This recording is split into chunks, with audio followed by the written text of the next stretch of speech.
Donc, merci d'être là.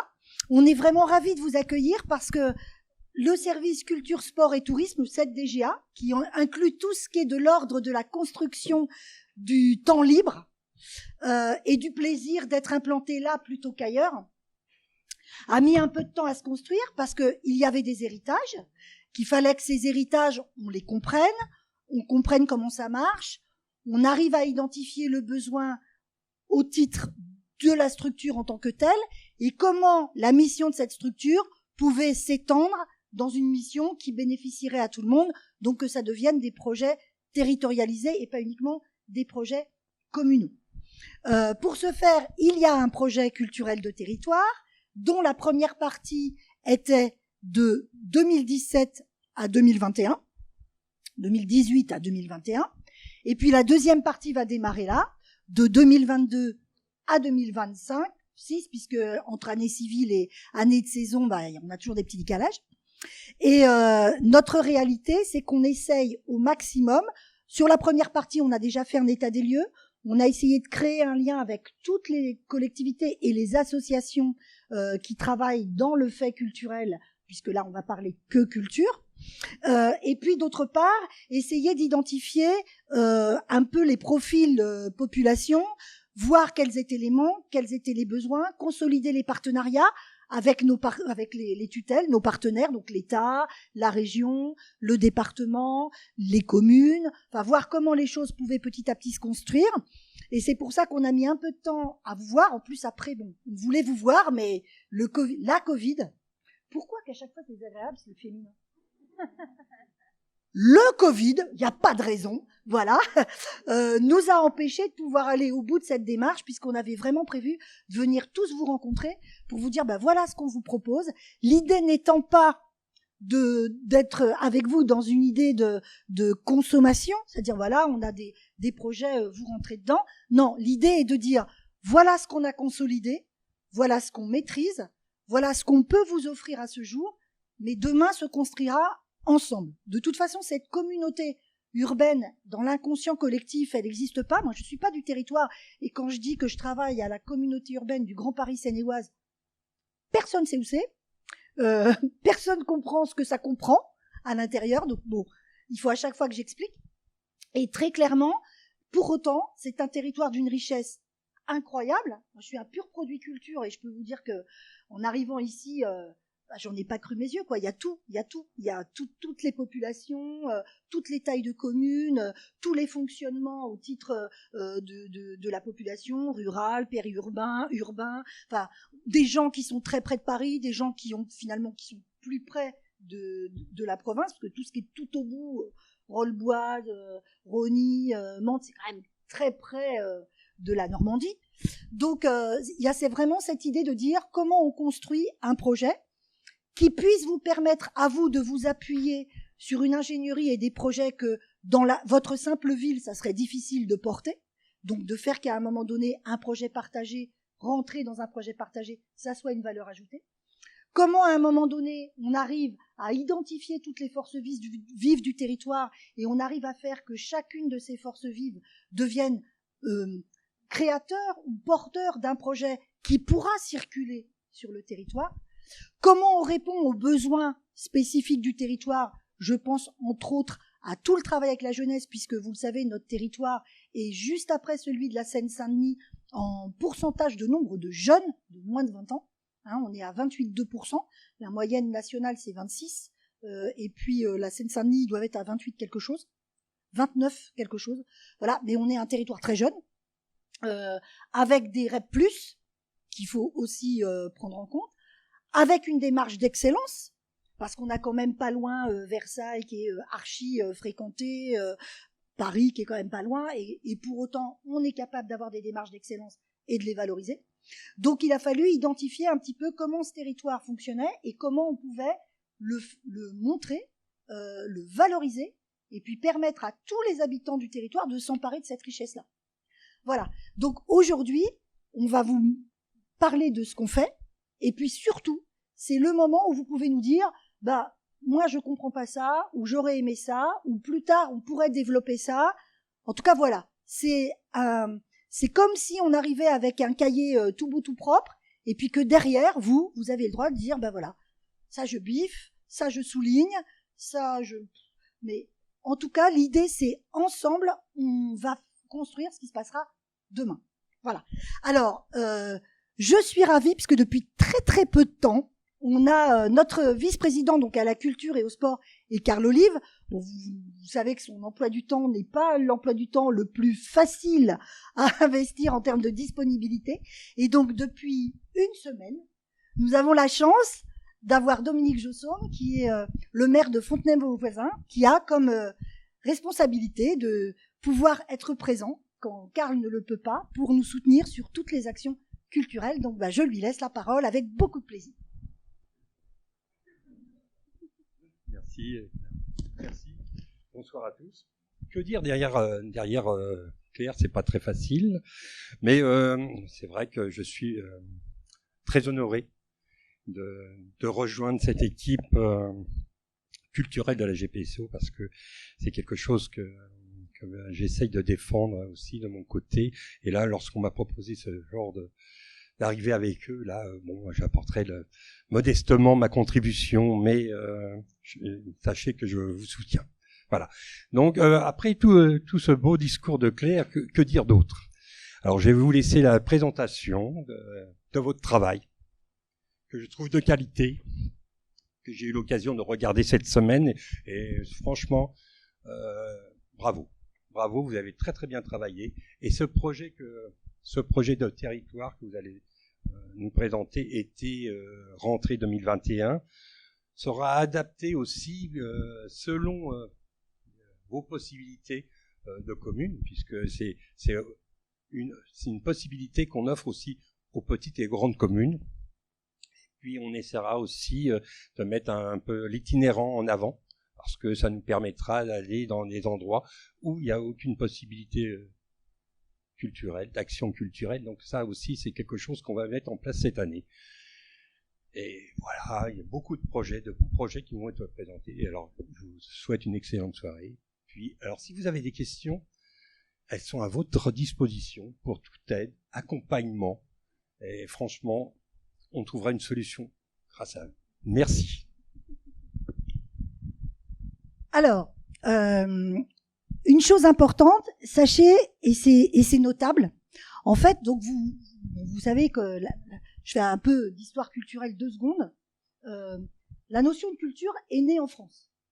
Au milieu du XVIIIe siècle, il y avait le concept que la culture a commencé à être écrite, pensée, structurée au milieu du XVIIIe siècle en France, avec un esprit qui était très jacobin, c'est-à-dire Paris pense, le reste de la France obtempère. Donc on a été beaucoup sur une construction culturelle en silo. Il y avait les beaux-arts, la danse, la musique, la littérature, tout était extrêmement scindé.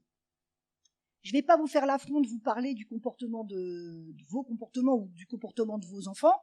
Vous avez bien conscience qu'aujourd'hui, il y a quand même une porosité notoire qui se fait dans tous les arts.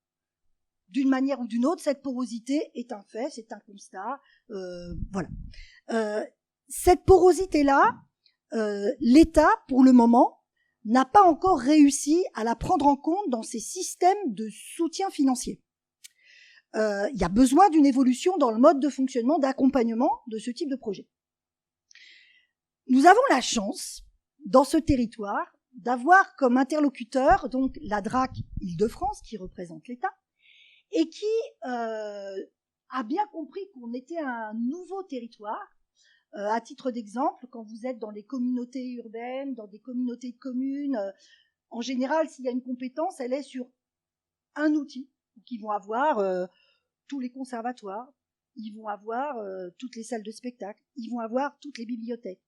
Et bien nous, on est tout seuls à avoir une médiathèque, un centre de la danse, un conservatoire, une salle de spectacle, un grave-parc, un lieu de culture scientifique, un lieu de création de musique informatique. Voilà, on est tout seul à avoir un équipement par type de mission. Ça se passe pas du tout comme ça dans les autres EPCI du territoire. Et du coup, l'idée, ça a été de se dire comment ces équipements peuvent devenir tête de réseau d'une mission qui est élargie à l'intégralité du territoire. Et quand je dis tête de réseau, l'idée est pas de penser vertical descendant. L'idée est d'être un animateur de toutes les structures qui développent le même type de mission et avec lequel elles vont travailler sous forme conventionnelle. Donc l'État ayant bien repéré ce mode de fonctionnement, qui a été extrêmement bien écrit dans le projet culturel de territoire, qui a été rédigé par notre directrice de l'action culturelle, qui est Isabelle, qui est là. Voilà. En fait, ils ont décidé de nous soutenir financièrement de manière globale. C'est-à-dire, on rentre pas dans un système de financement tel type d'action, vous signez le papier pour 3 ans, ça bouge pas, et vous nous rendez des comptes exactement sur le truc très précis que ça concerne. Ils nous donnent une somme globale, et cette somme globale, nous développons les projets, nous initions, nous innovons, nous expérimentons. Si ça marche, on continue. Si ça marche pas, on arrête, on fait autre chose l'année d'après.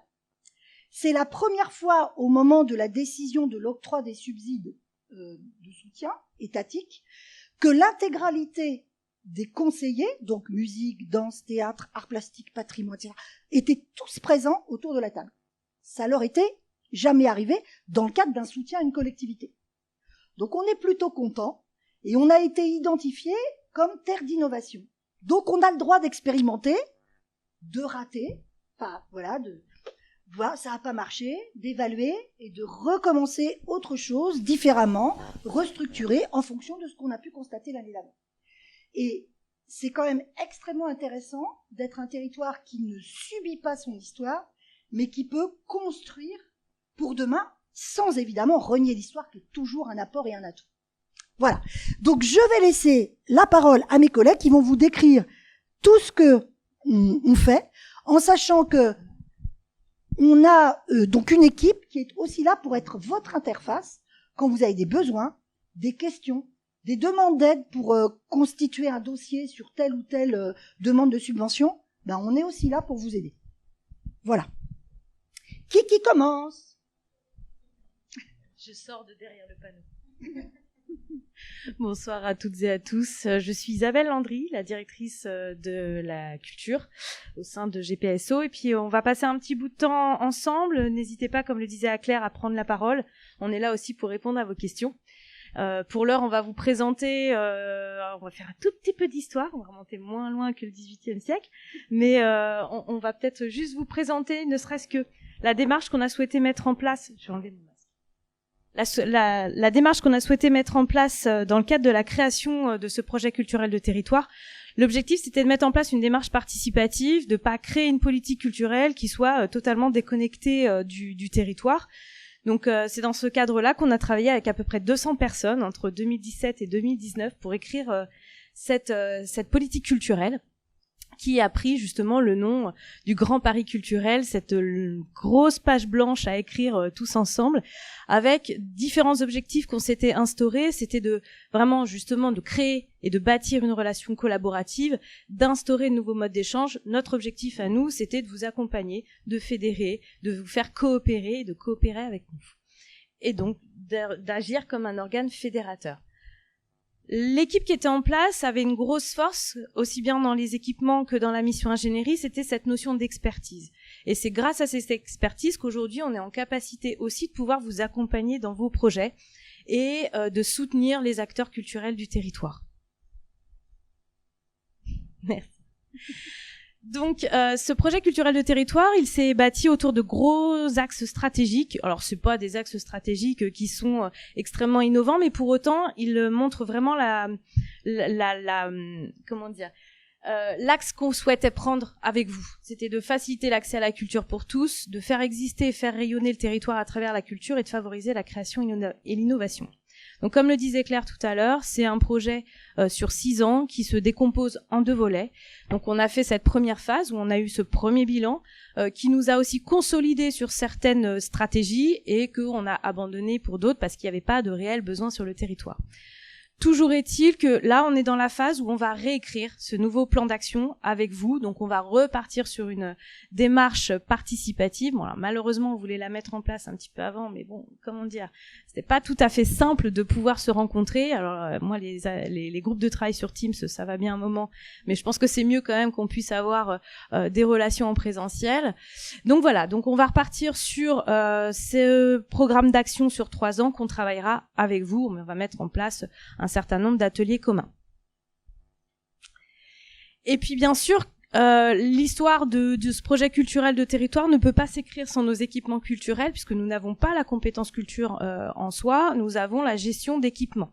Donc comme le disait Claire tout à l'heure, chaque équipement a sa propre thématique, et l'objectif c'est de travailler des plans d'action qui sont autant dans les murs que hors les murs. C'est-à-dire que chacun de nos équipements vont développer des plans d'action qui vont pouvoir se déporter dans vos communes. Ça, je laisserai mes collègues vous le présenter tout à l'heure. Et donc, forcément, si on demande à nos équipements de sortir des murs, c'est aussi pour proposer toute une stratégie autour de l'itinérance. Vous allez vous apercevoir très rapidement que chacune de nos actions peut se déployer sur l'ensemble du territoire, aussi bien en territoire ruraux qu'en périurbain ou qu'en urbain. Donc, l'objectif, c'est de créer cette action culturelle en partenariat avec vous, ou pouvoir de vous proposer également des projets clés en main que vous pourrez accueillir très facilement chez vous. Et puis pour pas trop m'étendre sur tout ça, on va rentrer dans le concret, et puis je vais laisser la parole à mes collègues qui vont vous présenter d'abord et avant tout l'éducation artistique et culturelle. Merci. Bonjour à tous. Donc moi, je viens vous parler de l'éducation artistique et culturelle et des actions en fait que l'on conduit et pour lesquelles on travaille pour la plupart déjà en partenariat avec vous. Donc tout d'abord peut-être redire un petit peu ce qu'on entend par l'éducation artistique et culturelle. Donc ce sont un ensemble d'actions culturelles qui sont proposées à un ensemble de publics. Majoritairement, il faut savoir, comme les chiffres le montrent là, qu'on est plus précisément sur des publics enfance, adolescence, un peu moins sur les adultes, mais néanmoins ça reste quand même ouvert aux adultes. Donc ce sont des actions qui permettent donc à ces publics de découvrir des artistes et des œuvres, donc des domaines artistiques, le théâtre, la danse, la musique, etc., qui permettent également de pratiquer cet art, et puis de se déployer, développer une petite culture générale sur ce sujet. Donc voilà, par exemple, si on fait un projet autour de la danse, exemple, je sais pas, la danse classique, eh bien, du coup, avec les équipes artistiques et puis les lieux ressources, on va pouvoir explorer les autres formes de danse, là, avec une approche historique, par exemple. Voilà, donc ces actions que l'on conduit peuvent être dans tous les domaines qui sont bien sûr portés par nos équipements. Donc ça va du spectacle vivant à la lecture publique, en passant par la culture scientifique, etc. Voilà, donc pourquoi c'est un axe fort ? Déjà pour répondre à un des axes stratégiques qu'évoquait Isabelle tout à l'heure, c'est-à-dire celui de rendre la culture accessible au plus grand nombre sur ce territoire. Donc c'est vraiment un des outils essentiels pour cela. Et donc ça se traduit, et Claire évoquait, la jeunesse de ce territoire, donc c'est aussi ce qui légitime notre volonté de travailler sur ce sujet. Ça vient pas non plus au hasard. Et donc il se traduit, cet axe de travail sur l'éducation artistique et culturelle se traduit par la mise en place, en fait la signature de 2 types de contrats. Une convention déjà d'objectifs sur l'éducation artistique et culturelle que l'on a signée pour 4 années avec l'Académie de Versailles et la DRAC, DRAC Île-de-France, et puis un autre contrat, donc le contrat local d'éducation artistique, signé également avec les mêmes partenaires, et ce pour 4 ans également. Je vais rentrer plus dans les détails du CLEA tout à l'heure. Simplement finir par 2-3 chiffres. Donc les actions d'éducation artistique et culturelle touchent à peu près tout public confondu, tout âge confondu, environ 20 000 personnes par an. Donc pour nous, c'est vraiment très très positif. Et puis, on se rend compte, et ça c'est une volonté de déployer sur d'autres cibles publiques, mais que la moitié à peu près de ces publics-là sont des publics scolaire, ce qui est aussi quand même légitime puisque de fait on parle d'éducation et qu'il y a, vous avez pu voir au niveau du ministère de l'Éducation nationale, il y a une vraie volonté de développer l'éducation artistique et culturelle comme étant une manière déjà de travailler sur les fondamentaux et puis également de se former donc son esprit critique, donc son sens de l'analyse et de se former aussi en tant que citoyen.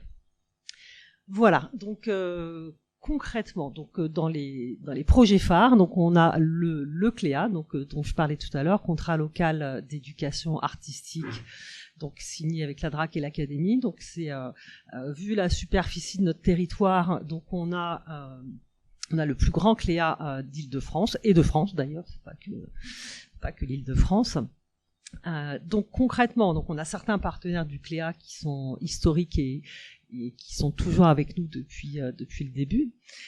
Donc concrètement, ce sont des artistes qui viennent, 3 équipes artistiques qui viennent donc sur le territoire pendant 2 années et qui donc transmettent leur processus de création, c'est-à-dire vraiment comment ils font pour créer, qu'est-ce qui les anime comme réflexion, comment ils emploient un certain nombre de techniques.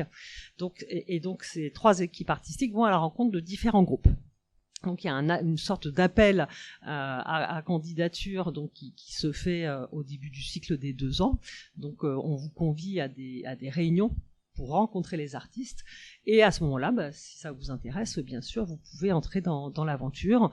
La première année du CLEA, c'est vraiment, je dirais, à petite dose homéopathique. C'est les propositions artistiques sont faites pour vous donner envie, vous mettre en appétit pour développer justement une forme d'art. Voilà. Alors cette année, il se trouve que jusque fin 2022, on a une équipe artistique en danse et 2 en art visuel. Donc voilà, la première année qui vient de se terminer, c'était vraiment pour donner envie aux groupes qui le souhaitaient de continuer. Et la deuxième année, là, on va rentrer beaucoup plus dans le vif du sujet, puisque, vous voyez, première année, par exemple, les ateliers, c'était un atelier de 2h30.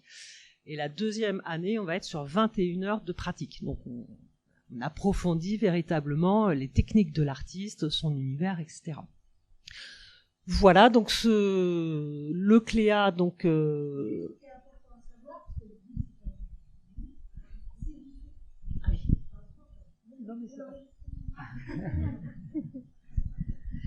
Juste, ce qui est important à savoir, c'est que le contrat local d'éducation artistique, c'est une convention, donc entre l'État et nous.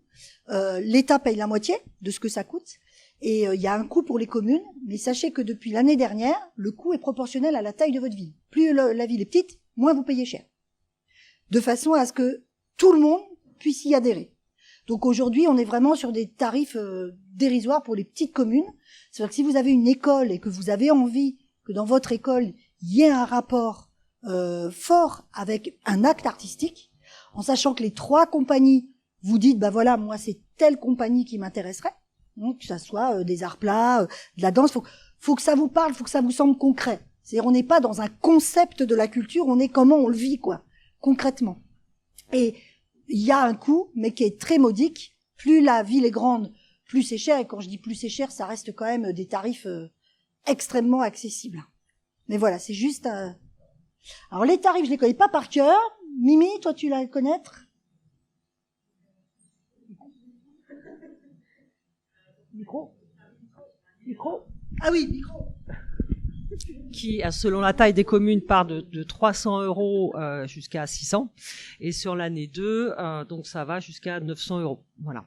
Donc, alors, sachant que ce que je vous disais tout à l'heure, c'est pour l'année entière. Donc, ça comprend un temps... Oui, par groupe. Oui, tout à fait. Alors, c'est une classe. Parfois, ce sont des groupes de centres de loisirs. On a des associations, on a des EHPAD. On a vraiment... Enfin, tout à l'heure, je disais qu'il y avait beaucoup plus d'enfants et de jeunes. Mais néanmoins, on a des réguliers, donc avec des personnes qui sont en EHPAD. Et qui... ce qui est vraiment génial, c'est qu'après, il y a une vraie volonté de poursuivre, en fait, ce qui s'est fait. Et donc, on voit des jeunes ou des moins jeunes...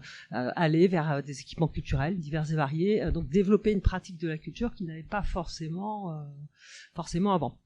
Voilà. Alors, ce que disait Claire, c'est important, c'est la rencontre avec les artistes. C'est pour ça que sur le prochain cycle du CLEA, donc on va vous proposer d'assister à ces temps de rencontre avec les équipes artistiques, parce que c'est vraiment le facteur déclencheur. Parfois, c'est vraiment la rencontre avec un univers artistique qui permet de donner envie. Et si jamais vous pouvez pas venir avec vos équipes ou vos responsables de service ou quoi, à ce temps-là, on peut nous aussi se déplacer avec les artistes vers vos équipes. C'est essentiel que les inscriptions au CLEA passent par l'adhésion des personnes qui vont vraiment le mettre en œuvre et le suivre. Voilà. Ensuite, nous travaillons sur les pactes. Donc, les pactes, c'est des projets artistiques et culturels en territoire éducatif. Donc, c'est un dispositif porté par l'Éducation nationale, donc le rectorat de Versailles. Tout simplement, c'est la rencontre entre une volonté d'enseignants et d'un établissement culturel que de mettre en place des projets artistiques dans les écoles. Donc, l'obligation, simplement, c'est que ça soit en articulation avec les programmes scolaires. Donc, ça doit répondre aussi à des objectifs éducatifs dans le sens apprentissage des fondamentaux. Donc là, en fait, nous l'apport selon les structures culturelles, on peut être parce que donc il y a un coût, mais ce coût, il incombe pas forcément aux communes. Donc il incombe à l'Éducation nationale qui cofinance des pactes, et nous on peut être cofinanceurs aussi de certaines structures culturelles qui sont impliquées dans les pactes. Il arrive, et on a déjà eu l'exemple avec le théâtre de la Nacelle par exemple, qui a conduit un pacte dans une école élémentaire à Porcheville il y a je crois 2-3 ans, où en fait la commune a souhaité avoir un projet encore plus conséquent que le pacte, et du coup a proposé également une contribution financière. Mais ça, c'est à chacun de vous selon vos choix bien sûr, mais c'est pas une obligation. En revanche, ça peut se dérouler dans votre commune. C'est ça qui est intéressant. Voilà. Oui, peut-être tout à l'heure je vous ai pas précisé dans les chiffres clés. Hein. Oui, pardon. Vos projets se construisent sur les écoles primaires ou sur les collèges? Les deux. En fait, là, je parle. C'est vrai que on est plutôt, sur des communes. Du coup, je parle plus des primaires, élémentaires ou maternelles, parce que c'est de votre compétence. Mais en effet, on intervient aussi dans les collèges ou les lycées. Les pactes se déroulent dans les premier degré et second degré. Non, du coup, c'est pour ça que j'en parlais pas, parce que dans les collèges, en effet, on a, collège ou lycée d'ailleurs, c'est pas de la compétence de la commune. Voilà. Tout à l'heure, j'ai pas évoqué dans les chiffres clés, on a quand même, alors, attendez, je les confonde pas, mais on a une belle représentativité. On a 75% des communes qui sont touchées, parce que Claire et Monsieur Joussaume aussi, et Isabelle parlaient tout à l'heure de l'itinérance. Ça veut dire que ces projets-là se font dans vos communes, que ce soit le CLEA ou les pactes, ça se réalise bien dans vos communes. Voilà. Alors ensuite, le choix n'est pas simple, parce qu'on n'allait pas présenter une liste à l'après-vert de tous les projets EAC que l'on conduit, mais là donc on a deux propositions, donc avec ce qu'on appelle le parcours du spectateur au théâtre de la Nacelle, donc là où vous êtes ce soir. Donc c'est concrètement autour, vous choisissez une école, un centre de loisirs à nouveau, choisi de venir voir 2 spectacles, et donc ces 2 spectacles sont en effet payants, et avec ça, il y a la possibilité pour les groupes d'avoir des ateliers avec les artistes qui sont donc dans le spectacle. Il y a une visite du théâtre avec toutes les coulisses, donc c'est également une ouverture vers les métiers de la scène, de la régie et de la gestion d'un lieu de spectacle. Il y a également donc la présence de la médiatrice, donc Fanny du théâtre de la Nacelle, donc qui vient en direction des groupes pour vraiment préparer la venue au spectacle, donc introduire la thématique qui sera explorée pendant le spectacle, et puis vous aider aussi. Il y a des supports pédagogiques qui sont proposés. Voilà, en gros, je crois que j'ai fait le tour, et bien sûr la rencontre avec les artistes à l'issue du spectacle, ça c'est quand même aussi c'est essentiel. Donc ça, ce que je disais tout à l'heure, ce qui est payant, c'est uniquement les 2 spectacles. Le reste, ça fait partie de ce parcours et de la volonté que l'on a de vous permettre aux enfants de découvrir vraiment toutes les facettes des arts et de la culture. On a à peu près le même type de parcours au centre de la danse. Là, alors on n'est pas sur des spectacles, mais on est sur des artistes, donc des danseurs qui sont des compagnies de danse qui sont en train de créer leur spectacle. Je sais plus combien on en a, je crois que c'est 4-5 par an, me semble-t-il. Enfin, en tout cas, c'était le cas l'année dernière. J'ai pas, voilà. Donc 4-5 équipes artistiques, donc qui viennent de la France entière, voire même parfois de plus loin. C'est ça. Et donc qui viennent créer leur spectacle au centre de la danse, et on profite de ces moments-là pour permettre justement la rencontre avec les artistes. Donc quand ils ont bien avancé leur projet de spectacle, alors on propose des temps qu'on appelle work in progress, ou sortie de résidence quand même pour parler français. Donc voilà, ils présentent leur travail de création au stade où il en est. Et donc là, à nouveau, c'est la possibilité d'être en échange avec les équipes artistiques, de poser plein de questions sur pourquoi vous avez fait tel choix, pourquoi cette musique, pourquoi, enfin voilà. Donc on a également la possibilité de découvrir des expositions et de s'inscrire à des ateliers de pratique de la danse. Il est important de vous dire que c'est toutes les formes de danse qui sont proposées. Voilà. Et donc, ce qu'il y a de payant, c'est uniquement les ateliers de pratique. Voilà. Ensuite, donc, on a l'Orchestre de l'Alliance. Donc, ça, c'est donc une résidence qui entre dans sa 3e année et 4e. Ah oui, déjà 4e année, et qui donc depuis tout ce temps a fait ses preuves. Donc c'est un partenariat avec le conseil départemental, où en fait on s'est un petit peu réparti le portage de l'orchestre. Nous, on a fait plus le choix de travailler avec l'orchestre sur des actions pédagogiques. Donc le conseil départemental c'est plutôt axé sur la diffusion en fait de l'orchestre sur le territoire, et d'ailleurs pas uniquement le territoire de la communauté urbaine, mais bien sûr plus largement sur les Yvelines. Donc ce sont des présentations d'instruments, donc je vais pas me tromper, à cordes, avant, allez, je laisse Claire, les voix, voilà. Donc l'idée, c'est de dire que... Ah oui, pardon.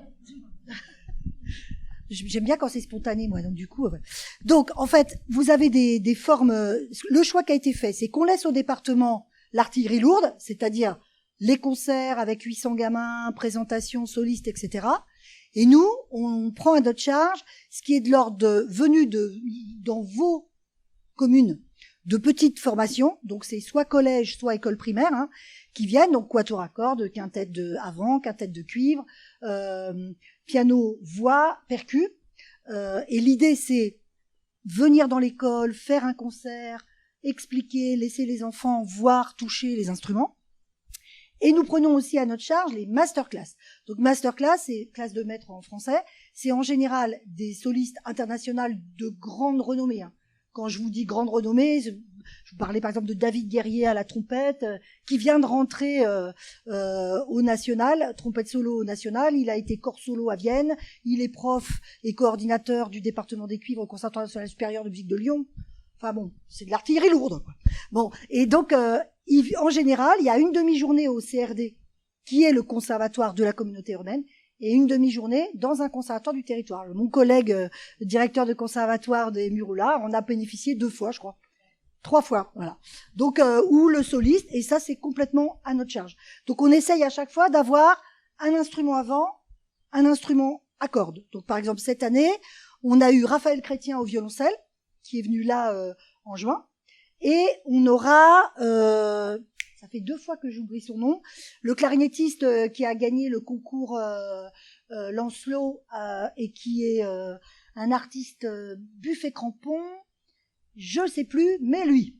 Voilà. Donc, qui viendra faire une masterclass de clarinette. Voilà. Donc, et l'idée, on a reconduit, Donc, si vous souhaitez qu'ils viennent dans vos communes, il suffit de les appeler ou d'envoyer un mail. Mario, mais vous avez tout dans le document, et puis on vous l'enverra par mail le cas échéant. Et voilà, ça rentre en ligne de compte, ça ne vous coûte rien. C'est-à-dire que nous, on a mis en place la notion du cadre, ce qu'on attendait de l'orchestre, et eux, ils mettent en œuvre. Voilà. Cette présentation sera diffusée aux personnes qui... Elle sera, d'abord, tous ceux qui veulent le recevoir directement sur la boîte mail, vous nous dites, on le fera, et elle sera mise sur le site de GPSO. GPSO, d'accord.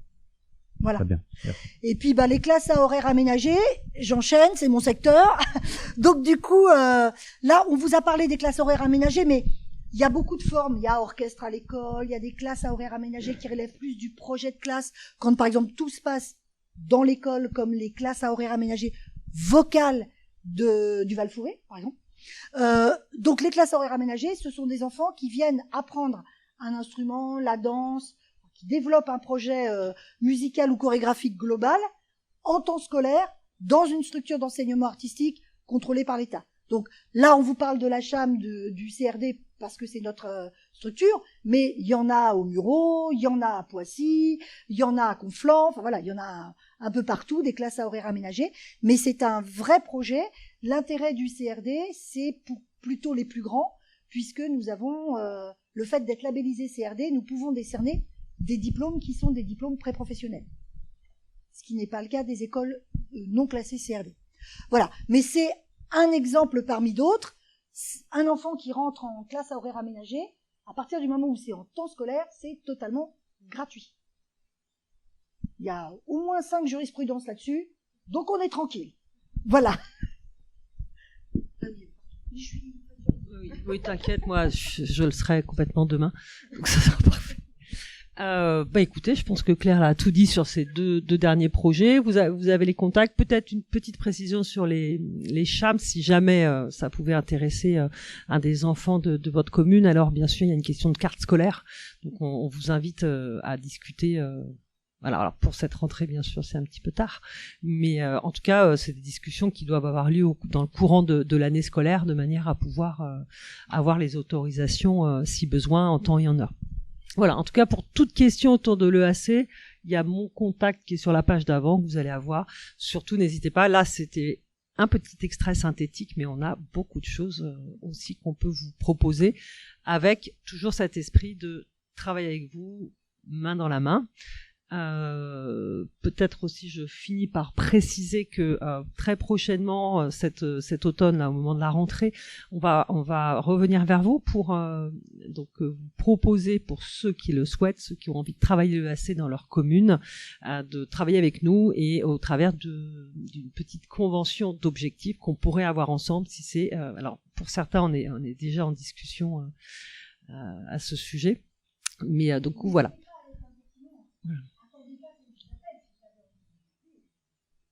Voilà, c'est pour ça, pour certains, on est déjà en contact, mais d'autres, surtout, c'est ouvert. Voilà, et j'arrête.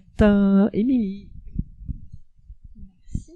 Alors, j'enlève le masque aussi, c'est quand même plus agréable pour vous parler.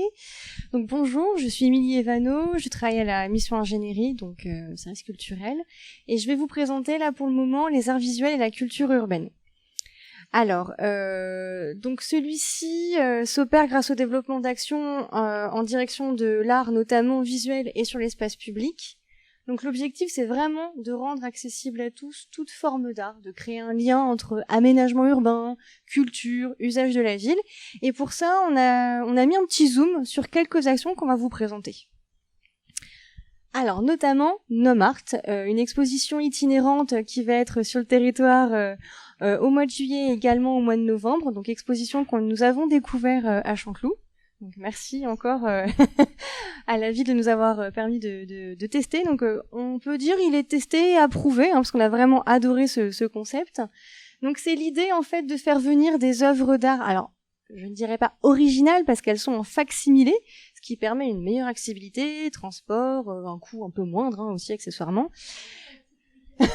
Voilà, c'est juste ça. Donc c'est pas mal. Donc c'est sous forme de, donc comme je vous disais, de fac-similé, mais vous avez également des casques de réalité virtuelle. Vous avez des ateliers artistiques qui sont liés à cet univers, donc Monet, Cézanne, Van Gogh, et un petit peu la pépite ou la cerise sur le gâteau si vous voulez, c'est les escape games autour de ces artistes. Et sincèrement, c'est génial. C'est pour tout le monde, tout public, enfants, adultes, famille. Vous pouvez venir avec votre enfant, même si vous voulez venir avec votre grand-mère, il n'y a pas de souci. C'est vraiment ouvert et accessible à tous. Voilà. Autre projet qui est très intéressant également. Enfin bon. J'avoue que je suis pas très objective, parce que ces projets-là, on les trouve bien, et c'est aussi pour ça qu'on vous les propose. Nous avons le MUMO, qui est une exposition itinérante également, sous forme de camion, d'où le fait que vous ayez un visuel avec un camion. C'est un camion qui va circuler sur le territoire, entre novembre et décembre, et qui va proposer en fait toute une exposition autour du développement durable, sur la thématique et demain. Voilà, donc on est un petit peu en plein dedans. Alors on a commencé avec des mini-résidences sur Buchelet et Carrière, et là ça va continuer, donc novembre et décembre comme je vous le disais. Et en fait, donc ce camion-là est très bien, mais il a des contraintes aussi. C'est un 38 tonnes, donc ça ne se met pas partout, il faut une certaine accessibilité. Il s'étale de tout son long, donc vous pouvez avoir dedans des expositions type art contemporain, peinture, sculpture, mais également du cinéma, c'est vraiment la totalité. Donc c'est expo et également atelier en parallèle. Voilà pour ce deuxième événement.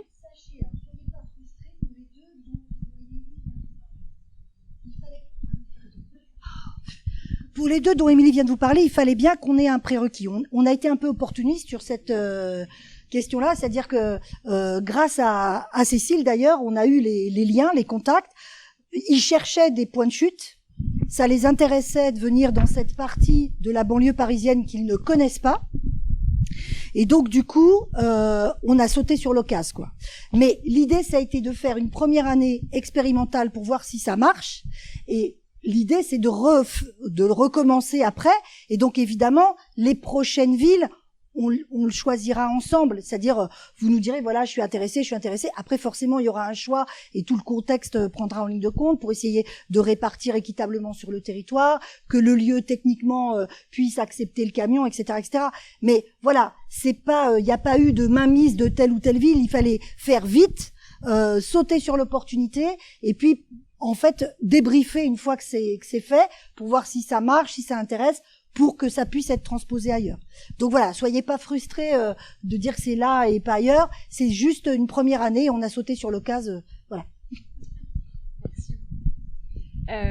Donc voilà pour ce petit moment. Alors, on a également un partenariat avec Beaubourg dont vous avez pu entendre parler sous deux projets différents. Un Soleil Léoupise avec toi Cécile il y a 2 ans. Maintenant, et l'année dernière Méca Collage. Voilà, on est encore en partenariat avec Beaubourg, on ne sait pas trop quel projet pourrait émerger, donc on pourrait également vous proposer quelque chose. Aujourd'hui, c'est plus, voilà, on est un petit peu dans le flou, mais en tout cas, on reviendra vers vous sur plein de projets différents. Et enfin, un mur une œuvre qui vous concerne également tout particulièrement. Je vois quelques têtes. Voilà, c'est ça. Donc un mur une œuvre, c'est un appel à candidature à destination des communes que nous vous proposons, donc à savoir, vous nous proposez un mur et on va faire réaliser une fresque de grande envergure sur l'un des murs que vous nous proposez, avec un artiste de renommée nationale, voire même un petit peu plus. Donc là, il y a 2 ans maintenant, on avait donc l'édition avec Breuil-Bois-Robert, Meulan et également Gargenville. Cette année, 5 communes ont été retenues, donc les fresques vont pouvoir commencer au mois d'août et se terminer jusqu'au mois d'octobre. Voilà, il y a juste des petites contraintes de mur, à savoir qu'il ne faut pas dépasser les 80 mètres carrés de surface. C'est pas énorme, c'est pas petit non plus, c'est vraiment une taille tout à fait lambda. Voilà, donc ce sera un appel à candidature, il y en aura un nouveau au mois d'octobre, donc on vous proposera ça également. Donc j'ai terminé cette partie-là. Maintenant, on va attaquer une autre partie qui est un petit peu moins connue, la culture scientifique et technique qui est représentée sur notre territoire par le Parc aux Étoiles. Parc aux Étoiles qui est situé à Triel-sur-Seine. Le but, c'est de rendre vraiment cette culture accessible à tous sous forme d'itinérance, d'outils numériques, mais également de dynamiser un petit peu les actions qu'il y a autour, parce que le Parc aux Étoiles, vous le savez peut-être, coordonne la fête de la science au niveau départemental 78, mais également sur le 95. Donc c'est quand même plutôt sympa en termes de coordination. C'est costaud, hein, 2 départements comme ça. Ils ont également créé un réseau de sciences publiques, je vous en parlerai un petit peu après. Donc tous ces objectifs pour conduire en fait tout simplement au fait que le parc aux étoiles devienne un équipement moteur autour de la culture scientifique. C'est vrai que généralement quand on dit ouais, culture scientifique ça fait un peu peur, on a l'impression que c'est pas accessible, et bien non, et on va vous le prouver par les actions qui vont venir juste après. Léonard, le Grand Paris de la science, c'est notre pépite. C'est un camion qui va circuler sur l'ensemble du territoire. On a fait un appel à candidature justement pour cet été sur une version un petit peu bêta pour voir comment ça allait prendre. Et donc il s'agit d'activités autour de l'astronomie, de l'astrophysique, ça peut être une matinée, un après-midi, mais également en soirée. Il y a plein de formules qui sont disponibles. Alors oui, il est payant, mais sur des tarifs tout à fait modiques, comme le disait tout à l'heure Claire. L'idée c'est qu'à chaque fois vous puissiez vous accueillir une formule à un prix qui est, de toute façon tout est détaillé dans le catalogue, vous pourrez le voir. Donc pour cet été, tout est pris, tous les créneaux ont été pris à grande vitesse, il y a même une liste d'attente, c'est pour vous dire à quel point la sauce commence à prendre. C'est une équipe qui est extrêmement dynamique, qui est très pédagogue. Pour vous dire, moi je ne comprends rien en sciences et je comprends ce qu'ils me disent. Voilà, donc c'est quand même quelque chose. Autre projet qui est tout aussi intéressant, c'est le planétarium mobile. En fait, donc imaginez ici, il y a cette structure qui est gonflée, donc il faut quand même une certaine surface en hauteur, mais également un petit peu en largeur. Vous rentrez dedans. Alors, bon, contrainte Covid oblige, petit nombre, masqué, bien évidemment, mais bon, quand on se projette un peu dans l'avenir, ce sera super chouette, on sera nombreux, et en fait, vous pouvez regarder les constellations et apprendre plein de choses là-dessus. Donc c'est aussi des choses qui vous sont proposées tout au long de l'année. C'est très facile, il suffit de réserver, tout est indiqué à nouveau dans le catalogue. Autre action qui est aussi très très intéressante, mon été sous les étoiles. Donc l'équipe du parc aux étoiles vient dans vos communes alors je vais vous donner des exemples type un stade parce que c'est quand même plutôt éloigné généralement de toute pollution lumineuse. Alors quand je dis pollution lumineuse, il s'agit de lampadaires. Voilà, c'est vraiment ça. L'idée c'est de pouvoir regarder les étoiles sans être gêné par toutes les lampes qui nous entourent. Et donc vous avez une sorte d'histoire de la mythologie, quelles sont les constellations, et donc ça pareil, c'est ouvert au tout public. Seule petite contrainte, c'est de venir avec une couverture, parce qu'il commence à faire frais à partir d'une certaine heure. Mais oui, dès le printemps, c'est possible. Voilà, donc il suffit de réserver à nouveau, sans problème. On peut passer aux autres actions. L'exposition dessin de science. Là, à nouveau, je vais un petit peu générer sans le vouloir de frustration, mais c'est une création pure, en lien avec l'édition Rue de Sèvres, mais également forcément l'artiste et artiste de BD Alex Alice qui a créé le château des étoiles. Et en fait, l'idée, c'était de pouvoir montrer que même si c'est quelque chose de futuriste, de complètement utopique, il y a quand même quelque chose de purement scientifique à la base, et donc chaque illustration a une sorte de petit topo scientifique, alors évidemment à nouveau très très accessible. Vous avez également des livrets de médiation, des ateliers, c'est vraiment à chaque fois, ce qui est pensé c'est voir, comprendre et faire. Et ça, c'est vraiment imparable. Donc voilà, c'est tout au long de l'année dans les établissements scolaires, bibliothèques ou autre chose. Prêts d'exposition, le parc aux étoiles propose des prêts d'exposition tout au long de l'année sur des thématiques complètement différentes. Ils ont un catalogue énorme. Donc à nouveau, vous en tant que commune, mais également pour vos écoles, pour vos mairies, pour vos bibliothèques, vous pouvez accueillir des expositions. Elles ont un nombre de panneaux différents, des thématiques différentes. C'est gratuit. Donc ça c'est aussi très intéressant. Et c'est sur réservation. Et enfin, j'en viens à on va dire ce réseau qui est un petit peu original, en tout cas sur notre territoire c'est sûr, c'est donc le réseau de sciences publiques. Il a été créé à l'origine en lien avec l'action La Peluchologie, dont vous avez peut-être entendu parler, qui s'est passée il y a 2 ans.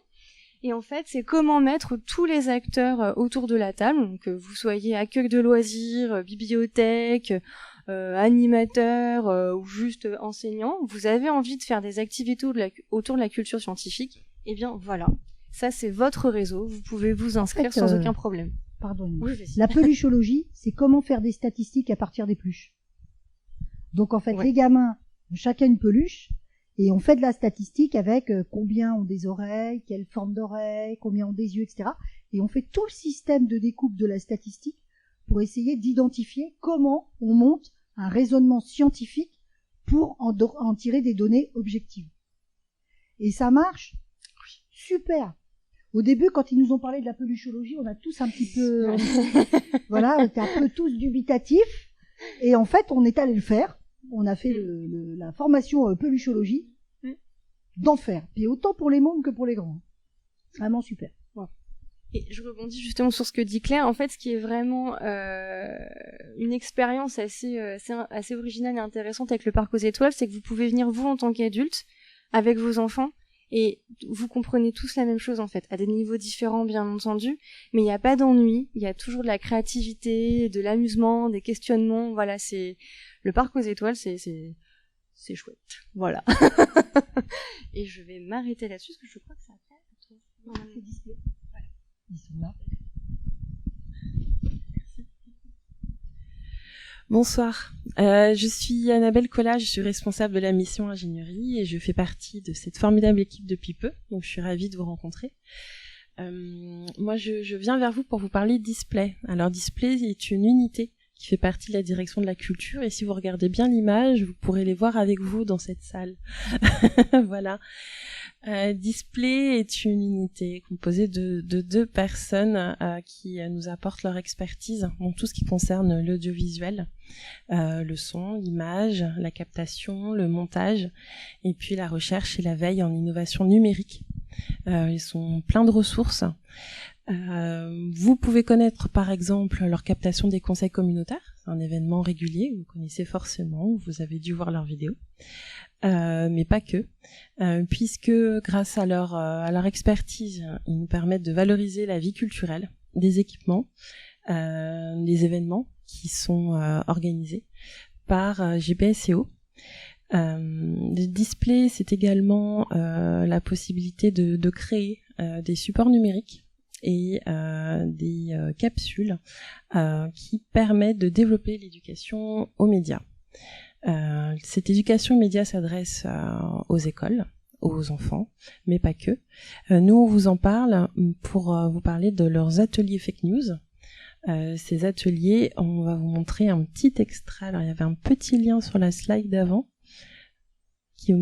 Voilà, on va le lancer. Et puis comme ça, vous pourrez voir ce dont il s'agit. Voilà, un petit temps de patience.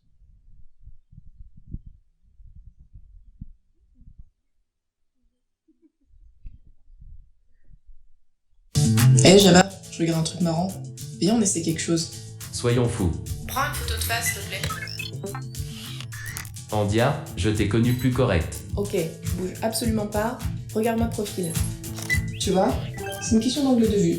Bravo, ça change tout. C'est ce qui est arrivé au prince Harry, regarde. Heureusement pour lui que cette vue complémentaire existe. Il est effectivement facile de donner plus d'importance à un phénomène grâce au cadrage ou à l'environnement sonore. Regarde. Ici, ce que la télévision diffuse donne la sensation d'une manifestation très suivie et soutenue par un grand nombre de manifestants. Jean-Luc Mélenchon est avec nous. En direct, on aperçoit derrière vous les drapeaux et les gens qui se massent. Alors qu'en fait, il y a peu de monde. Oui, on constate qu'une foule peu dense a été judicieusement placée dans l'axe de la caméra, juste derrière le sujet interviewé. Regarde aussi la une de ce journal. Ici l'on peut croire que la soldate braque le vieil homme, là encore c'est le cadrage ainsi que le titre anxiogène choisi par le journal qui oriente l'interprétation de la photo. En fait, le vieil homme lui tient le bras en lui parlant, personne autour n'est paniqué. C'est ça, en plus de ces astuces, l'environnement sonore peut également changer la teneur d'un message.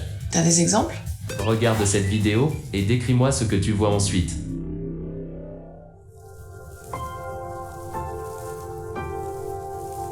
Alors, je vois une jeune femme qui marche dans un champ de fleurs. On voit pas son visage, mais elle fait sa belle gosse au soleil. On a mis la robe qui va bien. On est sexy champêtre. Je ne connais pas cette mode vestimentaire. On laisse tomber. J'aime beaucoup. Visionnons la même vidéo avec un autre environnement sonore. Ah oui, c'est fou. Du coup, le pas me paraît hésitant. Les bras ballants font bizarre. On dirait qu'elle est en danger ou qu'elle va se suicider. Revenons-en aux images. Garde à l'esprit qu'elles peuvent être fabriquées de A à Z ou bien juste retouchées. Grâce à des logiciels de retouche ou de traitement photo, type Photoshop. Exact. Quelquefois, la retouche est minime et paraît crédible. Elle est donc difficile à détecter. C'est le genre de truc qui est utilisé dans l'univers de la mode, ça. Je te montre.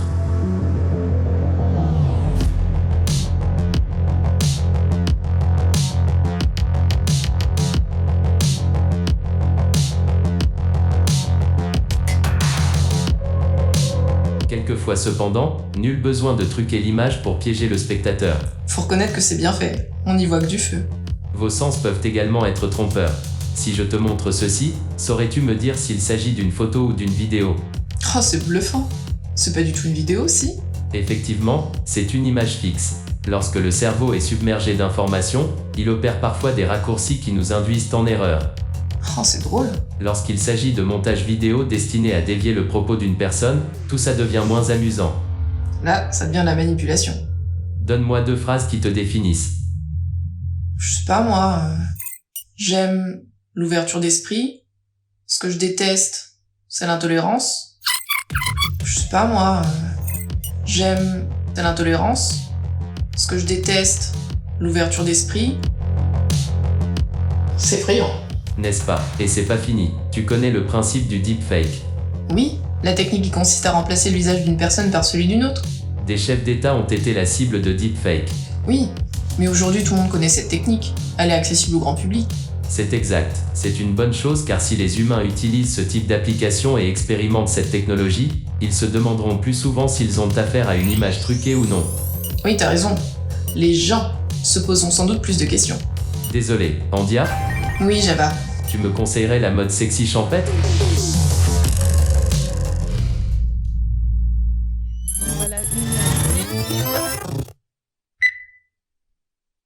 Voilà, donc là vous avez pu voir une capsule de cette série intitulée les fake news. Et donc ces ateliers dont on vous parle ce soir, et qui sont à destination donc des écoles du territoire, permettront en fait aux élèves de comprendre les usages d'Internet, leurs écueils, leurs avantages aussi. Un atelier se passe de la façon suivante. Une de ces vidéos est diffusée en classe par l'enseignant avec ses élèves. Les questions des élèves suite au visionnage de ces vidéos, ces questions sont récoltées. Ensuite, elles sont données à Display qui réfléchit à leurs réponses en fonction de la classe, en fonction des attentes aussi du professeur, hein, c'est co-construit. Et ensuite, un rendez-vous est pris d'atelier avec les élèves, que ce soit en présentiel ou en distanciel, pour pouvoir aborder les réponses à ces questions. Ces ateliers sont tout neufs, ils ont été testés au printemps, on est ravis des résultats et des retours des enseignants. Et donc, les tarifs sont votés très bientôt, en juillet, je crois.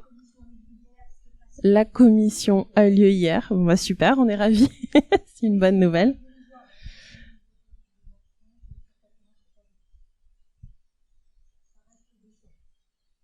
Voilà, donc des tarifs jusqu'à 180 € maximum, en fonction du type d'atelier qui est souhaité. Voilà. On peut passer à la slide suivante. Et cette fois, on passe au patrimoine avec Émilie.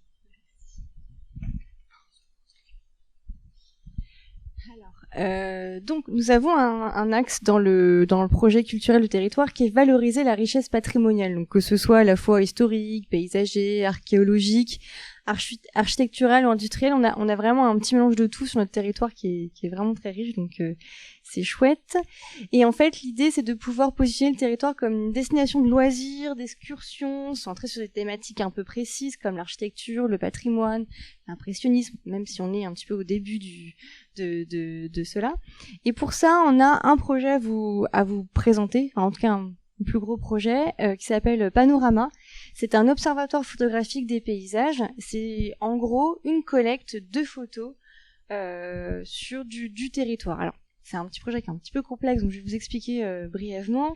Donc c'est en partenariat avec la DRAC Île-de-France, mais également le CAE des Yvelines, donc Conseil d'architecture, d'urbanisme et d'environnement, et également la région Île-de-France au niveau du service patrimoine et inventaire.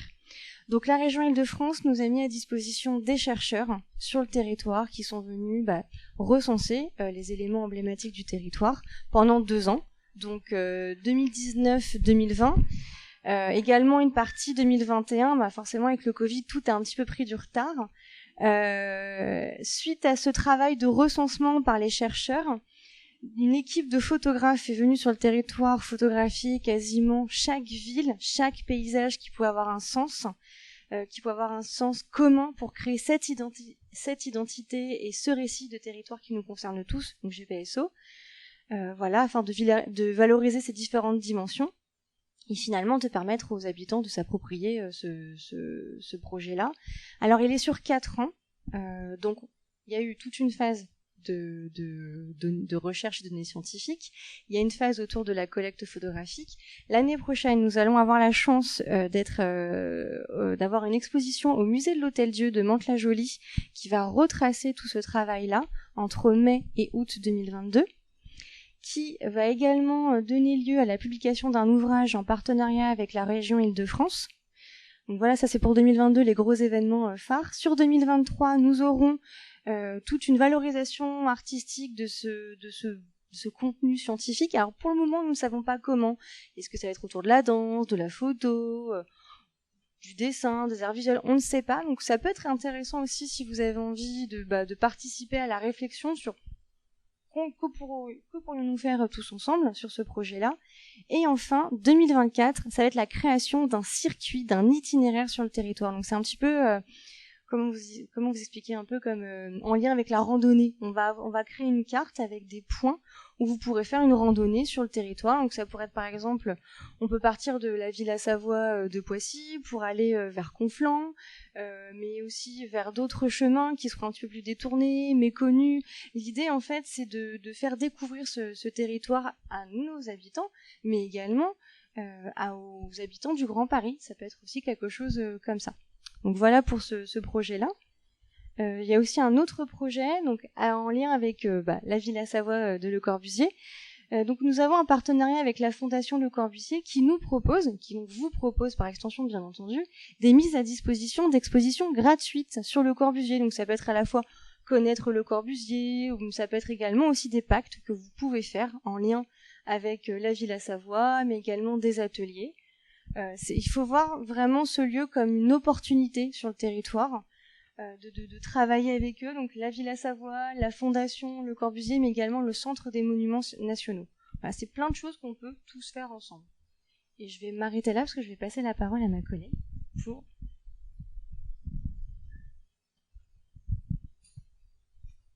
Donc la lecture publique, bonjour.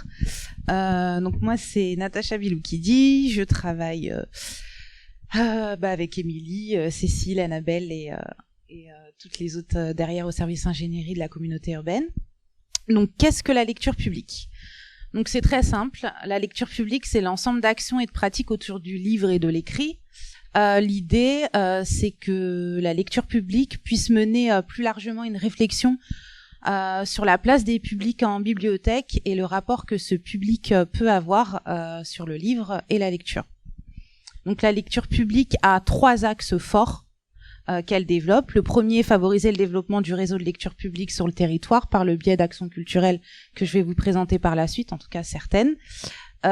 Et aussi travailler en partenariat avec les professionnels du territoire, donc de vos communes. Deuxièmement, c'est d'encourager le déploiement du numérique dans les bibliothèques, parce qu'on sait que le métier de bibliothécaire, le métier du livre en particulier, évolue très rapidement. Donc il y a un accompagnement autour du numérique dans les médiathèques. Et enfin, développer des réseaux et amplifier l'accès à l'ensemble des ressources du territoire pour tous. Alors, les actions culturelles, en tout cas une partie des actions culturelles. Vous devez sûrement connaître, ou en tout cas, vous avez sûrement entendu parler du prix Papyrus. Donc le prix Papyrus, ça concerne les jeunes de 10 à 12 ans. C'est un travail en partenariat donc avec la bibliothèque d'une commune, avec une classe de CM2, une classe de 6e.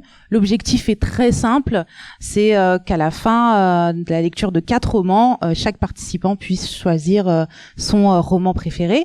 Donc pendant ce temps qui aura lieu de septembre 2021 à juin 2022, il y aura plusieurs temps forts comme des actions de la médiation autour des romans sélectionnés, des rencontres d'auteurs, etc. C'est un partenariat avec l'Éducation nationale également. Ensuite, on a le dispositif Première Page. Donc Première Page, c'est initié par le ministère de la Culture et ça a pour but de sensibiliser les familles et notamment les plus fragiles et les plus éloignées du livre. Là, c'est vraiment ciblé pour les 0-4 ans. nous, au sein de la communauté urbaine, le réseau de lecture publique a vraiment voulu mettre en avant la nécessité de s'approprier pour les tout petits, dès le plus jeune âge en tout cas, le livre et la lecture. Donc il y aura également plusieurs temps forts, dont des rencontres avec des parents. Il y aura des ateliers qui seront mis en place sur le territoire, et les bibliothèques qui le souhaitent, donc les communes qui le désirent, peuvent s'inscrire également sur ce dispositif première page. Ensuite, il y a la nuit de la lecture. Donc plusieurs communes du territoire participent à ce temps. Donc la nuit de la lecture, c'est très simple, hein, c'est si je me trompe pas, mi-janvier. Ça se passe mi-janvier, donc il y a plusieurs ateliers qui sont proposés, donc des lectures musicales, des rencontres d'auteurs, des jeux, des quiz littéraires, et vraiment on est en partenariat sur la nuit de la lecture avec le ministère de la Culture, les bibliothèques, le parc aux étoiles et notre conservatoire à rayonnement départemental également. Et enfin, on est sur la résidence d'écrivains autour de la BD, avec Émilie Setas que l'on accueille pour cette résidence. Donc le public ciblé, sachant que sur pas mal d'actions, on est sur un public plutôt petite enfance, jeunesse. Là, on a voulu vraiment que cette résidence d'écrivains parle aux plus grands, donc les ados et les adultes. Donc ça aura lieu de septembre 2021 à février 2022. Et on aura beaucoup de temps forts sur cette action, donc des ateliers d'écriture, de dessin, des concerts dessinés, des expositions de restitution, les bibliothèques et les bibliothécaires qui souhaitent s'inscrire sur cette résidence et participer à la mise en œuvre d'actions au sein de leur structure et donc dans vos communes sont les bienvenus. On est en partenariat avec les services de prévention des déchets, d'acteurs culturels du territoire, d'associations autour de l'écologie, puisque le travail d'Émilie Setas est beaucoup tourné sur l'écologie. Voilà, la lecture publique. Alors, juste, je tiens à préciser que toutes les actions que je vous ai présentées et bien d'autres sont totalement gratuites. Voilà, c'est important de le dire. La lecture publique, ce n'est pas que des actions, c'est aussi des ressources. Donc, on a les formations professionnelles et soutiens en lien avec des projets de développement, comme la journée d'études, des formations de rencontres avec des auteurs.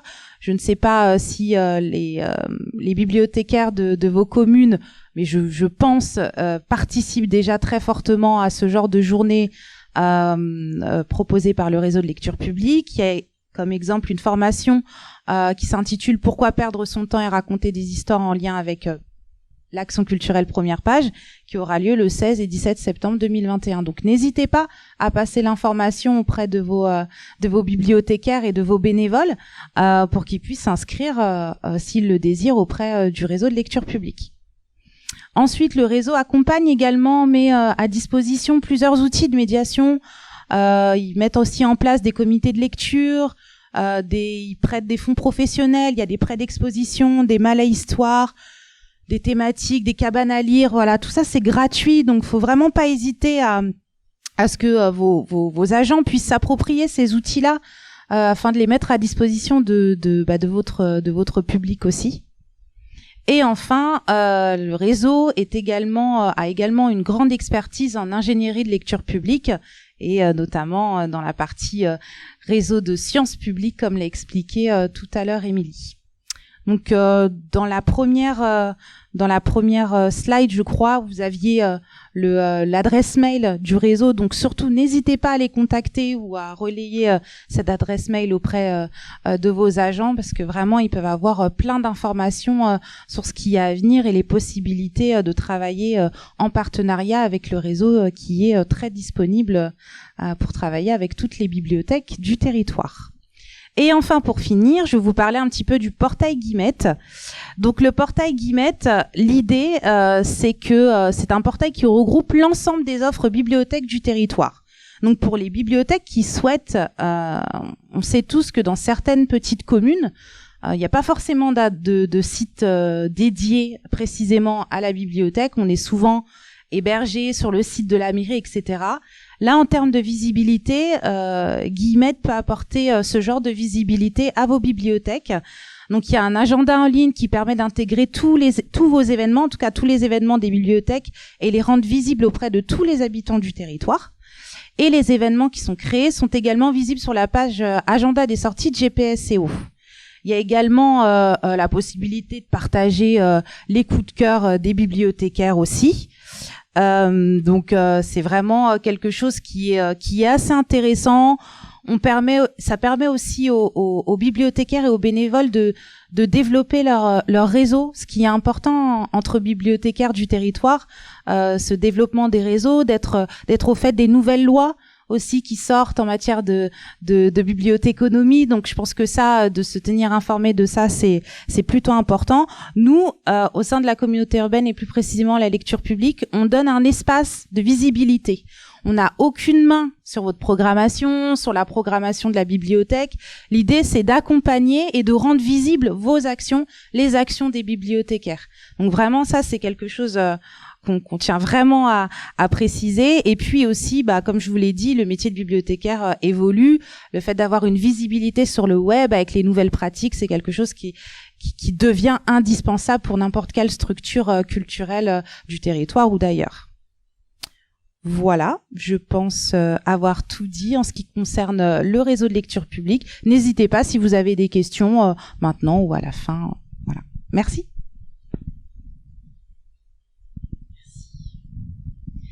Alors, je reviens vers vous pour vous parler de stratégie de création et de spectacle vivant. Alors, construire une stratégie de création nécessite de faire un constat, un diagnostic de l'existant. Et il s'avère que dans les différents équipements culturels de GPSO, de nombreux accompagnements existent déjà. Des accompagnements d'artistes existent déjà. Et l'idée était de pouvoir valoriser ce travail qui est déjà effectué, mais aussi de le compléter et de le faire évoluer. Les questions, en fait, restent et subsistent. Comment accueillir un artiste? Comment l'accompagner au mieux? Comment partager sa démarche artistique? Comment faire circuler les publics? Comment diffuser ses œuvres? Toutes ces questions-là, on se les est posées. Et donc, vous avez ici un détail des objectifs et des enjeux avec cet objectif de taille qui est de replacer l'artiste dans la vie de la cité et de faire rayonner le territoire de GPSO à travers la culture.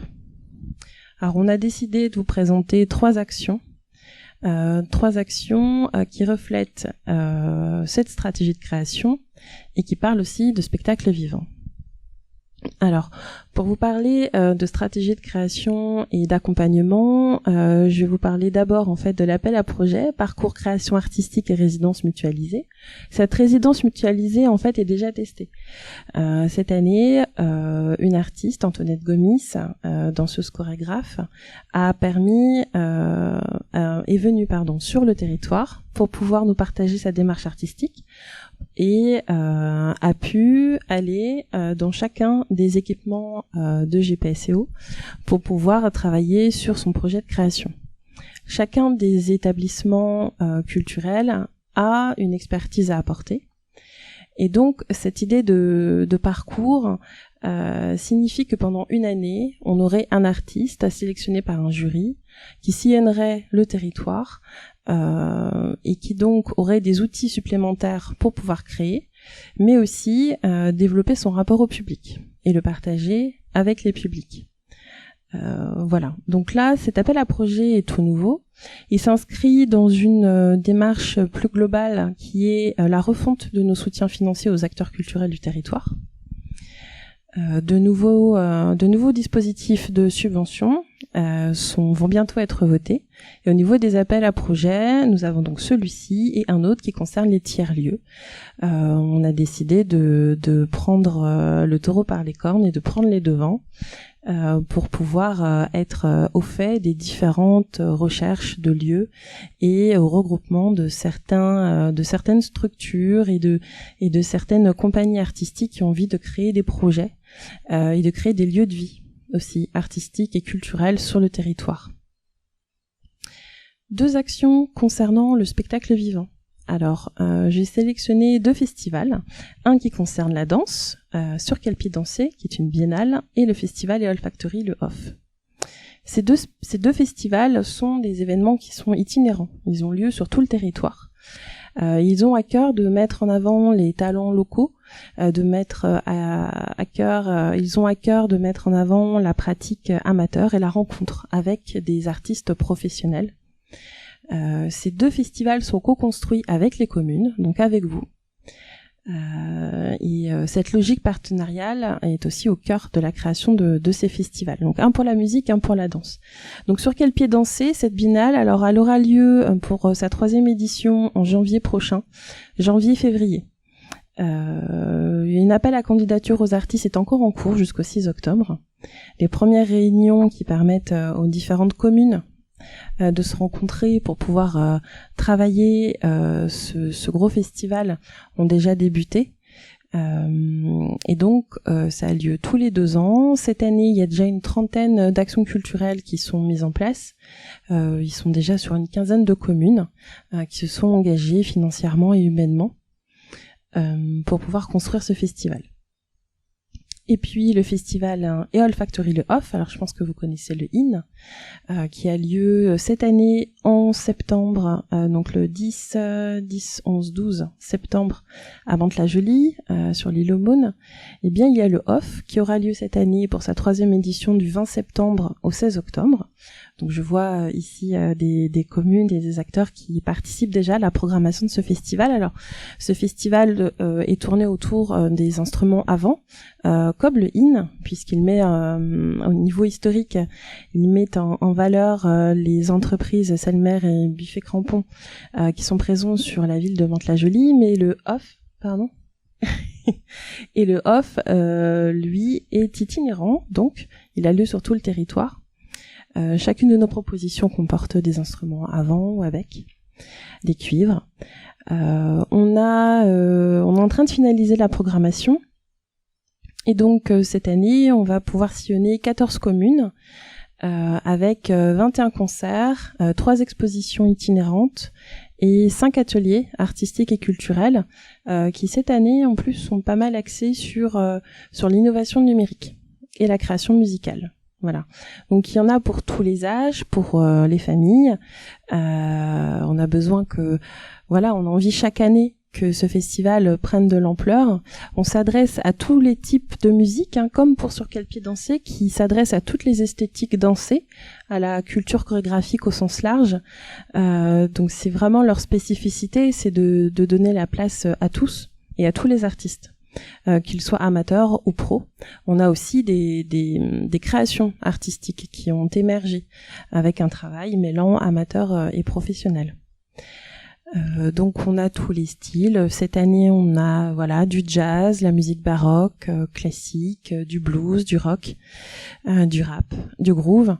Et puis on a aussi des choses en plein air, dans des châteaux, sur une péniche, sur un bateau croisière, parce qu'on a pu travailler cette année avec l'OTI, l'Office de tourisme intercommunal, pardon. Donc on a vraiment des choses qui se développent pas mal et on a envie de pouvoir continuer cette aventure les autres années, puisque le Off c'est tous les ans. Autour de projets qui sont encore plus importants. Et puis cette année, on a Natacha qui nous a rejoint et qui travaille sur les actions, l'éducation artistique et culturelle. Donc, il s'est chargé de proposer des actions artistiques et culturelles et aussi qui accompagne les communes qui ont des idées, qui ont envie de les mettre en place et qui ont envie de travailler avec d'autres.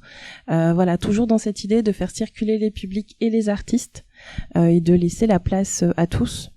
Donc on espère pouvoir travailler avec encore plus de communes l'année prochaine et créer des choses ensemble.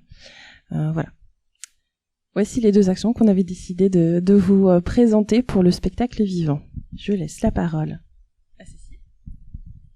Merci, je reviens vers vous et je fais suite à ce que disait Natacha tout à l'heure quand elle évoquait Guillemette et la possibilité sur ce portail de valoriser toutes vos offres autour des propositions de vos bibliothèques, de la lecture publique. Pour vous parler plus largement, donc sur gpso.fr, la possibilité que vous avez de valoriser tous vos événements qu'il soit culturel. Donc là, ce que disait Natacha, c'est que il y a déjà une relation entre Guillemette et gpso.fr, parce que tout ce qui est autour de la lecture publique que vous saisissez, ça arrive directement sur gpso.fr dans la rubrique agenda des sorties, le petit bouton en haut à droite là en rose, donc derrière la petite loupe. Mais vous pouvez bien sûr valoriser tous les autres événements, qu'ils soient culturels, sportifs, touristiques, que vous développez dans vos communes. Donc c'est très très simple, donc c'est libre, c'est-à-dire que c'est gratuit. C'est vous qui avez la main dessus, c'est-à-dire que en écrivant un petit mail à communication@gpso.fr, donc vous recevrez, enfin pour demander la possibilité de pouvoir saisir vos événements. En fait, vous recevrez en retour un identifiant, un premier mot de passe que bien sûr vous changerez immédiatement. Et à partir de ce moment-là, vous accédez au back-office, donc à un petit formulaire qui est tout à fait simple à remplir, avec bien sûr le nom de votre événement, la date, s'il y a un intervenant particulier, quel public ça touche, plutôt jeune public ou tout public. Enfin, il y a quelques renseignements à mettre. Vous pouvez mettre des photos, des liens aussi vers vos sites internet si vous en avez. Et en fait, c'est vous qui en avez la gestion et l'autonomie totale. Nous, bien entendu, ce qui nous intéresse, c'est que le plus de personnes possible, que ce soit des habitants du territoire, mais plus largement, bien sûr, d'autres habitants qui viendraient séjourner sur la communauté urbaine, donc puissent avoir accès à vos offres et surtout y participer. Voilà. Enfin, quand c'est bien sûr ouvert à tous, hein, bien entendu, c'est quand vous souhaitez que ça soit ouvert à un grand public. Voilà. Donc ça, c'est vraiment une action simple. Un petit mail. Et puis donc Solange, qui est derrière cette boîte mail, vous répond rapidement aussi en vous proposant donc vos identifiants et votre premier mot de passe. Voilà. Eh bien, vous avez à la fin une petite page contact, mais ça, vous allez les recevoir, puis vous avez également les contacts dans le catalogue. Et je vais céder la parole à Claire pour le petit mot de la fin. Sauf si vous avez des questions, des trucs à dire, des révoltes, des colères, vous êtes d'accord, pas d'accord. C'est un endroit où on peut tout dire. C'est ça qui est bien. Juste vous dire que, forcément, vous faites partie de la communauté urbaine, vous faites partie de l'exécutif, vous êtes élu dans un collectif qui n'a pas forcément été souhaité par les maires, mais qui existe, la loi s'appliquant. On sait tous que les priorités vont déjà aller au ramassage des déchets, aux voiries, à l'éclairage public. Pour autant, la réalité des faits, c'est que quand on est sur un territoire, quand on s'implante sur un territoire, la question qu'on se pose, c'est pourquoi je préfère vivre là plutôt qu'ailleurs. Qu'est-ce que j'offre à mes gamins comme possibilité de s'enrichir, d'avoir une boîte à outils bien remplie pour être un citoyen plus fort, plus armé pour demain. Et cette place de la culture, elle est pas facile. En plus, vous savez comme moi, puisque vous travaillez tous dans le domaine de la culture, que ce sont une fois qu'on a planté les graines, faut les arroser tous les jours pour que ça pousse. Et que c'est pas le super grand événement avec 2000 projets une fois dans l'année qui va pouvoir gérer la manière dont les gens vont s'implanter dans les territoires, prendre du plaisir à être là plutôt qu'ailleurs. Donc on a vraiment besoin de vous parce que nous, tout ça, on le fait parce qu'on est tous passionnés. Personne sait forcément ce qui se passe dans le milieu de la culture sur ce territoire. Donc on a besoin de vous pour parler de l'action culturelle, pas forcément de GPSO, mais de l'action culturelle globalement. Nous, tout ce qu'on veut, c'est que chaque gamin qui naît ici, qui grandit ici, et j'ai toujours dit à mes élèves, parce que pendant 30 ans, j'ai dirigé des conservatoires, je suis musicienne, moi, de formation initiale, et je disais toujours aux élèves, il n'y a pas de liberté sans choix, il n'y a pas de choix sans connaissance. Et il faut bien qu'à un moment donné, l'action publique se charge de transmettre cette connaissance. Voilà. Et donc, pour ça, on ne peut pas, nous, tout seuls, tout faire. On va faire avec vous. Et puis, de toute façon, j'ai toujours beaucoup plus confiance dans une dynamique horizontale que dans une dynamique verticale. Voilà. Et particulièrement dans le domaine de la culture. Donc, on est à votre disposition. On ne sait pas tout sur tout. On est vraiment ouvert. On a envie de trouver des solutions. Vous connaissez la situation budgétaire de la CU, donc on va pas vous faire croire que on va faire tomber les deniers comme ça. Mais c'est ce que je dis toujours, quand on n'a plus de sous, la valeur ajoutée la plus forte, c'est la valeur humaine. Et donc, voilà, elles sont superbes. Pas beaucoup de garçons dans la culture, que les choses soient dites. Il reste Gaël, tout seul n'abandonné, mais sinon, on a quand même un déficit de testostérone dans le monde de la culture. C'est plutôt des filles, mais concrètement, on a vraiment besoin, envie que la culture devienne une vraie valeur ajoutée de ce territoire. On est toutes très fiers de ce territoire, on y habite ou pas, mais en tout cas on y vient toujours avec plaisir et on est toujours prête à remettre le travail sur la table et de repenser les choses pour faire avec vous. Donc n'hésitez jamais. Voilà. Vous avez le droit de vous dire vous êtes d'accord, pas d'accord, ça c'était bien, ça c'était mal. On va tout réadapter. Ça sera forcément un puzzle. Mais une fois qu'il est monté, c'est pas mal quand même un puzzle. Enfin, tout dépend de l'image originelle, mais voilà. En tout cas, merci d'être venu. C'est vraiment chouette de vous avoir en vrai. Voilà.